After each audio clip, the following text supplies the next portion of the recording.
What up, what up, what up?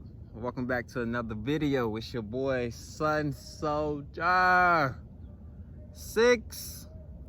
And today I want to talk about a book that I'm reading. It's called Pshco-cybernetics, written by Maxwell Maltz. He's a German plastic surgeon. And basically he's saying that the self-image is concepts, feelings, and ideas based from your childhood that you just accept about yourself without question.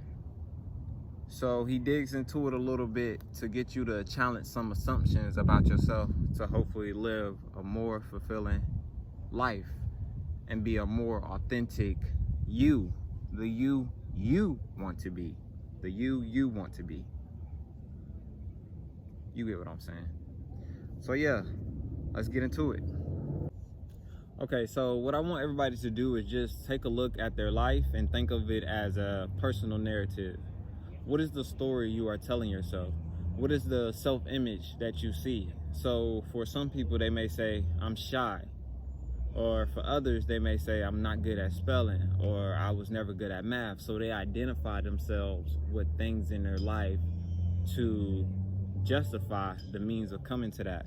Like the person who say they're not good at math probably got bad grades in math or something. But what they're actually doing is they're creating a self. They're creating an image based on these limited perspectives. So you really have to be careful what you're doing there when you come into relating past events to yourself and just saying that you're those things or you're not those things. The good news is the self-image can be changed, but it must be replaced by newfound beliefs.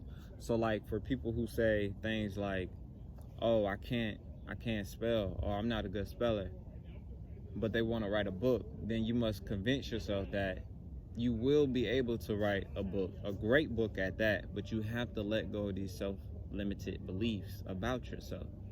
So every time something comes into your head, you want to always question and make sure that those thoughts and those programs are on accordance to the person or actions or feelings that you want to have as an individual. Whatever it may be, you are constantly creating. One of the chapters that stood out to me most was the Dehypnotize yourself. A lot of people, they come up on the wrong concepts about themselves that to the fact that they believed it. Like, for me, it was like, no, for a good example, it's like an eagle being born to a nest of crows. Now, if you're the eagle, you'll have certain criticism from crows telling you your wings aren't black enough, your beak is not the right color, you're too big, you fly too high. You must be aware of these standards that you put on yourself based on somebody else. You have to realize that everybody has their own standard. There is no right way or wrong way of being. Like, if you're skinny, be skinny. If you're fat, be fat. But you have to accept yourself first before you move on to anything. Everybody has a different normal. That's what I want people to understand, because for so long I've been trying to live up to these standards of these people that they felt was good for their life, that they pushed it on me and said, this is good for your life too.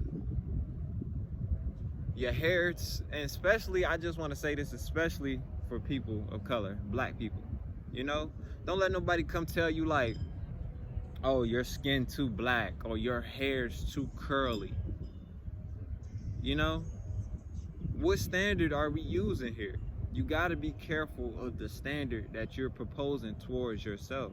So not only do you have to examine your thoughts and feelings when it comes to things, but you have to examine the perspective that you're looking at it from. So as you embark on your journey to self-discovery, first and foremost, you must know that you are worthy, you are unique, and you are capable. of anything that you decide to put your mind to. But when you put your mind to it, you have to believe it, and you have to see it through day by day with faith. So that's the only way. There's no magic pill. There's nothing else. There's just doing the work, seeing it through, undeniable faith. And that's why I believe this book was so good to me, because it gives you keys to becoming a more authentic you, becoming a better you. So you have to get away from all these old concepts and thought forms, maybe even friends or family, just so you can come to something new about yourself. It's a reason you're feeling this way. It's a reason you're thinking these thoughts. Maybe you should follow them up. Maybe you should go and see what happens. Maybe you should go into the darkest part of the forest, and you may be surprised what comes out on the other side. So all in all, that's my synopsis of this book. Just a few things. If you'd like for me to go in more in depth, just hit the chat below.